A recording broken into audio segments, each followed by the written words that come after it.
పంచాయతీ ఎన్నికల నిర్వహణ కోసం సుప్రీంకోర్టు ఆదేశాలతో డెడికేషన్ కమిటీ వేశామన్నారు మంత్రి పొన్నం ప్రభాకర్.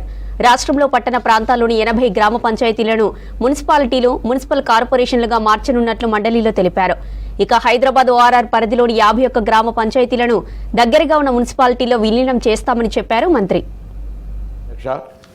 గ్రామ పంచాయతీ చట్టము ముఖ్య సవరణలకు సంబంధించి గౌరవ సభ్యులందరికీ దీనికి సంబంధించిన బ్రీఫ్ ఒక ఉద్దేశాన్ని చెప్తా ఉన్నాను అధ్యక్ష. హైదరాబాద్ సమీపంలోని ఓఆర్ఆర్ పరిధిలో ఉన్న 51 గ్రామ పంచాయతీలను పట్టణ ప్రాంతాలకు దగ్గరగా ఉండి పట్టణ లక్షణాలను కలిగి ఉన్న దృష్ట్యా ఆ పంచాయతీలని సమీప మున్సిపాలిటీల్లో మున్సిపల్ కార్పొరేషన్లో విలీనం చేయడం జరుగుతుంది అధ్యక్ష.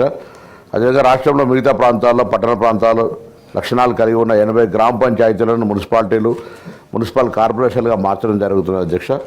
అదేవిధంగా సుప్రీంకోర్టు ఆదేశాల మేరకు పంచాయతీ ఎన్నికలు జరపడానికి డెడికేటెడ్ కమిషన్ ఏర్పాటు చేయడం జరిగింది. దీనికి సంబంధించిన సవరణను ఈ పంచాయతీరాజ్ చట్టంలో చేయడం జరుగుతూ ఉంది.